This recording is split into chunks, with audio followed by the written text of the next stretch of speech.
If your surname is on this list, the word Viking is not folklore for you. It is a name, a place, and in several cases a DNA marker that modern geneticists have traced back to a single man standing on a specific fjord 1,000 years ago. 20 surnames, 20 bloodlines.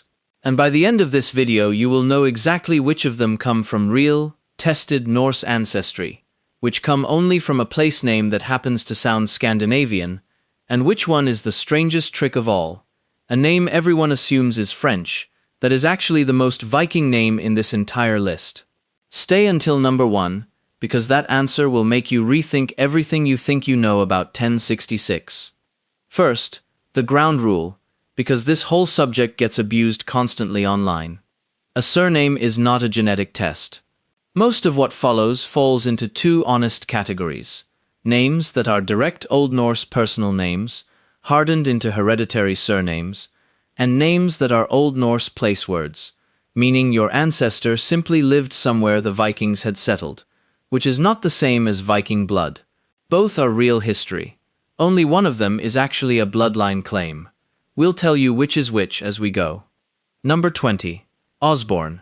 From the Old Norse Asbjorn, god bear, As, a god of the old pantheon, and Bjorn, bear. It entered England directly through Scandinavian settlers in the Danelaw, the swathe of eastern and northern England that came under Danish law after the treaty between Alfred the Great and the Viking leader Guthrum in the 880s. Osborne is one of dozens of English surnames that linguists trace straight to the personal names Norse settlers were using for their own sons in the 9th and 10th centuries, before England had reabsorbed the territory. If your name is Osborne, your bloodline carries a name that was somebody's actual given name in occupied Danelaw, England, not a description of a place they lived near. The next surname belongs to the Northern Isles, and it comes from a parish so remote the Vikings simply renamed the whole landscape around it. Number 19. Rendell. A surname tied directly to the parish of Rendell in Orkney, one of hundreds of place names across the Northern Isles, built from Old Norse elements after Scandinavian settlers took the islands in the 9th century and simply overwrote the existing Pictish geography. Families who took surnames from Orkney and Shetland parishes were, almost without exception, taking them from a landscape the Norse had already named 1,000 years before England had surnames at all. Number 18 sounds almost too ordinary to notice, and that is exactly the point. It is one of the most common Viking fossils hiding in plain sight across the English Midlands and North. Number 18. Thorpe. From Old Norse thorpe, meaning a secondary settlement, a small daughter village spun off from a larger one. There are still dozens of villages across eastern England ending in thorpe today. Scunthorpe, Cleethorpes, Mablethorpe, each one a fossil of a Viking farmer clearing new ground beside an existing town. Families who took the surname from one of these villages are not claiming Norse blood. They are marking the exact geography the Vikings physically built with their own hands. Number 17 is a name that means, roughly, the happy one, and its owners have been cheerful on paper since before England had a king named Alfred. Number 16. Tate. From Old Norse tater, cheerful, glad. A personal name given directly to a child by Norse-speaking parents, later hardening into a hereditary surname across northern England and the Scottish borders, one of the regions where Scandinavian settlement ran deepest and lasted longest. Number 16 belongs to a name with two meanings depending on how hard the man wearing it swung it. Number 15. Kettle. From Old Norse kettle, meaning both cauldron and, by extension, helmet, a kettle-shaped iron cap. It was an extremely common Norse personal name across the whole Viking world, and it survives today not only as the English surname Kettle, but buried inside Gaelic patronymics too, which we'll come back to. If your name is Kettle, your bloodline carries a warrior's helmet as a first name, worn by generations of Norse fathers who named their sons after the shape of their own war gear. Before we continue, if you are finding this useful, subscribe to Origins Decoded. Every week we uncover the history hidden inside surnames, bloodlines, and family names from across the world. Hit subscribe so you never miss one. Number 14. Sounds like a modern American name. It is one of the purest Norse patronymics still in daily use. Number 14. Swanson, son of Sven. Svein being one of the most common Old Norse names of all, meaning simply boy or young man. The -son suffix itself is Norse grammar, not English, imported wholesale into English naming practice through centuries of Scandinavian settlement and intermarriage. Every surname ending in son, sitting in an English or Scottish phone book today, is, structurally, a small grammatical fossil of the Viking Age. Number 13 is the plainest sounding name on this entire list, and it once meant something closer to citizen soldier than husband. Number 13. Bond. From Old Norse bondi, a free landholding farmer, not a peasant, not a serf, but a man who owned his own ground and answered his own local assembly. The word is the ancestor of the modern English husband, as well as the surname Bond. It describes an entire social class of Norse settler, the ordinary freeholders who actually populated the Danelaw in far greater numbers than the raiders. The word Viking usually conjures. Number 12 belongs to a clan whose founder's own name meant battle, and whose grandfather was celebrated in an actual Norse saga as the single greatest Viking who ever lived. Number 12. Gun. Clan Gun claims direct descent from Gunny, Old Norse for battle, grandson of Sweyn Asleifsson, a real historical figure, celebrated in the Orkneyinga saga, the medieval chronicle of the Norse earldom of Orkney, where he is described in terms that later historians have translated, essentially, as the ultimate Viking. Clan Gun's territory sat in Caithness, in the far north of the Scottish mainland. One of the earldoms the Norse Jarls of Orkney ruled directly for centuries, not as raiders passing through, but as the actual government. Number 11 arrived in Scotland as French-speaking Norman knights, and then did something stranger than conquest. They became Norsemen themselves. Number 11. Sinclair. The Sinclairs came to Scotland originally as Norman French nobility, but once granted the Earldom of Orkney, a title that came with rule over one of the last fully Norse territories in the British Isles, the family culturally assimilated so completely into the Norse-speaking earldom, they governed that within a couple of generations they were functioning, politically and culturally, as Norse earls in all but bloodline. It is the one entry on this list where the surname's origin is French, but the history it actually carries is entirely Scandinavian. Number 10 belongs to the hereditary lairds of the far north, families whose land tenure followed Norwegian law for centuries after the rest of Scotland had moved on. Number 10. Flett, Halcrow, Linklater, Scarth. The old Udal lairds of Orkney and Shetland. Udal law was the original Norwegian system of land tenure the Vikings brought with them, under which land was held outright by the family rather than granted by a feudal lord, and pockets of it survived in the Northern Isles for centuries after Scotland adopted feudal law everywhere else.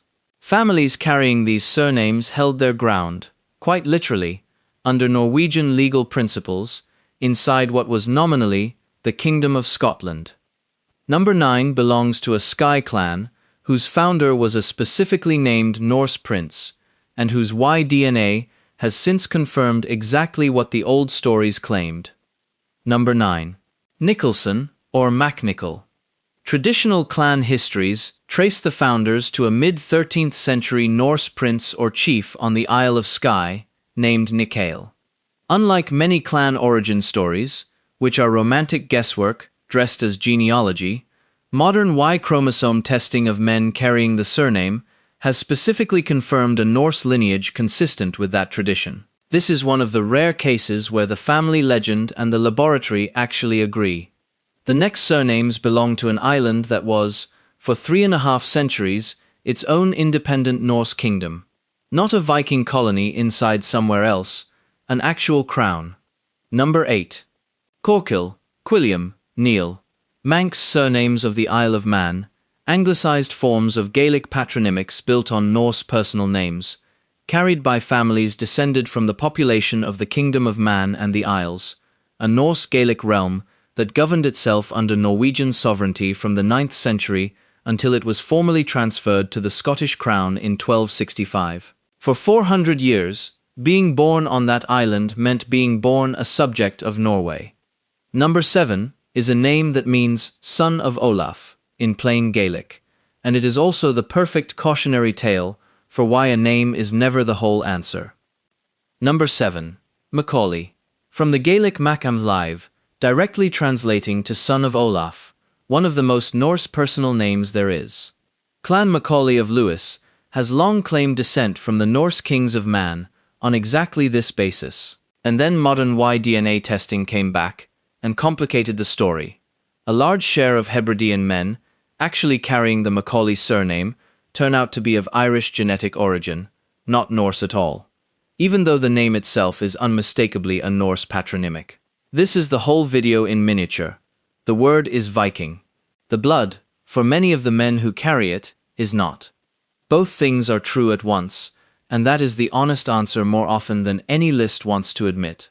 Number 6 is the clan whose own genetic study has become one of the most cited pieces of DNA evidence in all of Scottish clan history.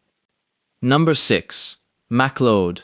From the Gaelic Mac Leod, son of Leod, itself the Gaelic form of the Old Norse personal name, Leotar. Clan tradition holds that Leod was the son of Olaf the Black, a 13th century Norse king of Man. A DNA study of 45 men carrying the MacLeod surname found that nearly half of them, descended from a single common ancestor, carried a genetic marker so rare in the British Isles that outside MacLeod territory it turns up almost nowhere except Orkney, Shetland, and Norway itself. Of every entry on this list, MacLeod is the one where the surname, the clan legend, and the laboratory results all point in exactly the same direction. Number 5 carries no clan story at all. It is simply a Norse first name that somebody's father was called over 900 years ago, and it never changed. Number 5. Harold and Hakon. Both are Old Norse personal names, Haraldr and Hakon, that passed directly into English and Scottish surname stock the same way Swanson and Osborne did, without any intervening legend, clan structure, or saga. Sometimes the plainest surnames carry the purest unbroken thread, precisely because nobody ever bothered to build a story around them. And now, number 1.